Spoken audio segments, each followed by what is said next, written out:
ভয়াবহ তুষারপাতেও থেমে নেই ইউরোপের পর্যটন ব্যবসা।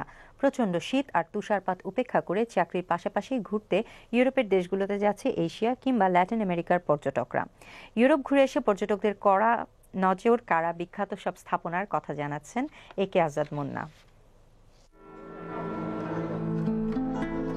ইউরোপের সুইজারল্যান্ড, নেদারল্যান্ডস, জার্মানি, ফ্রান্স ও ইতালি এখন সবচেয়ে পছন্দের শহর এশিয়া কিংবা ল্যাটিন আমেরিকার মানুষের কাছে।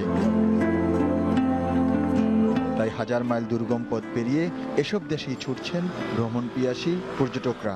দ্বিতীয় বিশ্বযুদ্ধের সময় যুদ্ধ হয়েছিল, তখন যুদ্ধের সময় এই ব্রিজটা বন্দীদেরকে আটকিয়ে রেখে তাদের দিয়ে এই ব্রিজটা নির্মাণ করা হয়েছিল। এটা হচ্ছে ইউরোপের একটা বিজনেস সিটি, যে শহরে ৫,০০০ ব্যাংক আছে। গরমকাল ইউরোপ বেড়ানোর জন্য সবচেয়ে আরামদায়ক হলেও ঘন তুষারপাত আর প্রচণ্ড শীত এসবই তুচ্ছ এখন পর্যটকদের কাছে।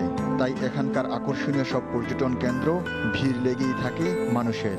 রাইন নদী থেকে এটা উৎপত্তি। সুইজারল্যান্ডের বেশি কয়েকটা টুরিস্ট প্লেসের ভিতরে এটা বেলজিয়ামের একটা আকর্ষণীয় প্লেস। এখানে বহুত দেশেরই টুরিস্ট পর্যটকরা আসে।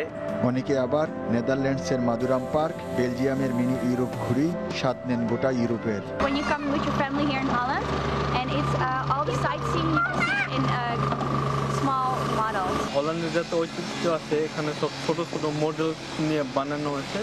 আপনি সারা নেদারল্যান্ড না দেখে এটার ভিতরে আসলে পুরোটা নেদারল্যান্ড আপনি এইখানে সুন্দর মতো দেখে যেতে পারবেন।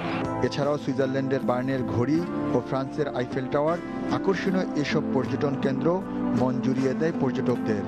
বিদেশি যত পর্যটন এখানে আসেন ঘোরার জন্য, বিশেষ করে এই আইফেল টাওয়ারকে দেখার জন্যই তারা আসেন। কৃষ্ণ প্রকল্প বাড়ি হওয়াতে এখানে প্রচুর লোকজন এখানে টুরিস্ট আসে। ইতালির জেনোভা পোর্ট, যেখানে আমেরিকার আবিষ্কারক কলম্বাসের জাহাজ ও বাড়ি, আর বিশ্বের ক্ষমতাধর এই দেশটির আবিষ্কারকের স্মৃতি বিজড়িত কেন্দ্রগুলো ঘুরে দেখতে ভোলেন না কোনো পর্যটকই। এই সেই বিশ্ববিখ্যাত কলম্বাসের জাহাজ, যেই জাহাজে করে আবিষ্কার করেছেন বর্তমানের বিশ্বের সবচেয়ে বেশি ক্ষমতাধর আমেরিকা। একে Azad Munna, one news, Genoa, Italy. এবারে এক নজরে রাতের বুলেটিন। ভারত থেকে বিদ্যুৎ আনতে মন্ত্রিসভায় চুক্তির প্রস্তাব অনুমোদন, জঙ্গিবাদ দমনে গণসচেতনতা তৈরির আহ্বান প্রধানমন্ত্রীর। নতুন সংকট